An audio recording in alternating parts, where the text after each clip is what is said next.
Hello friends, नमस्कार। मैं doctor Komal Bahl, welcome to my YouTube channel. दोस्तों, हमारा जो नेक्स्ट टॉपिक है वो है पुट पर। ठीक है, बहुत इंपॉर्टेंट टॉपिक है। तो पुट में भस्म का निर्माण होता है, सबसे पहला पॉइंट। सेकंड पॉइंट इस कि इसमें जो भस्म का निर्माण किया जाता है वो बहुत ही इफेक्टिव, गुणकारी हो जाती है। ठीक है, वारितर हो जाती है, मतलब कि जो पानी में ना डूबे। एंड स्टार्ट करते हैं कि जो पुट होती है इसमें अग्नि दी जाती है, तो उसको अग्निपुट कहते हैं। जिसमें सूर्य की रोशनी का प्रयोग होता है भस्म के निर्माण के लिए, उसको सूर्यपुट कहते हैं। और इसी तरह से चंद्रपुट भी होती है, और इसी तरह से गोम्यपुट भी होती है, जिसमें उपले वगैरह ना प्रयोग होकर तुष या गोबर वगैरह प्रयोग होता है। भांड भी होती है, बालुका पुट भी होती है। ठीक है, एंड बूधर पुट भी होती है।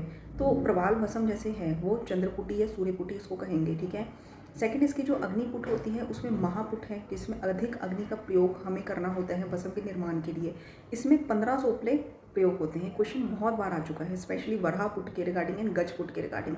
तो सबसे पहला पॉइंट हमें क्या याद करना है, 1500 उपले का प्रयोग होता है। सेकंड पॉइंट हमें क्या याद करना है, अभ्रक और लौह भस्म का निर्माण करने के लिए इसका प्रयोग होता है। थर्ड पॉइंट हमें क्या याद करना है कि ये कितनी लंबाई और इसकी चौड़ाई कितनी है, तो 2x2, 2 हाथ लंबी 2 हाथ चौड़ी होती है। सेकंड थिंग इसकी जो वराहपुट और गजपुट है ये मध्यम पुट में आ जाती है। नेक्स्ट आ जाती है गजपुट। गजपुट में 1000 उपलों का प्रयोग होता है।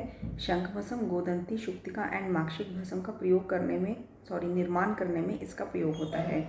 वराहपुट जो है इसमें 500 उपलों का प्रयोग होता है। इसकी जो लंबाई होती है 22 अंगुल लंबी, जबकि गजपुट की लंबाई होती है 1.25 हाथ लंबी, यानी कि 1 गज।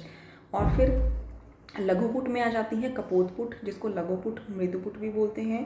एंड कुक्कुटपुट। कुक्कुटपुट में 100 उपलों का प्रयोग होता है। स्वर्ण, रजत और वंग भस्म, सोना चांदी वंग भस्म का निर्माण करने में कुक्कुटपुट जो है प्रयोग में लाई जाती है। इसके बाद आ जाती है आपकी गोमेपुट या गोबरपुट। ठीक है, इसमें गोबर का, तुषा का प्रयोग होता है। इसमें उपलों का प्रयोग नहीं होता है। एंड भांडपुट होती है। ठीक है, और मैंने कुछ और भी नोट की हुई है। बालुका पुट है, भूदरपुट है।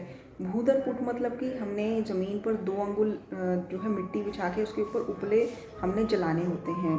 और फिर नेक्स्ट इसकी जो लावक पुट है, इसमें भी उपलों का प्रयोग नहीं होता, तुषा वगैरह का प्रयोग होता है।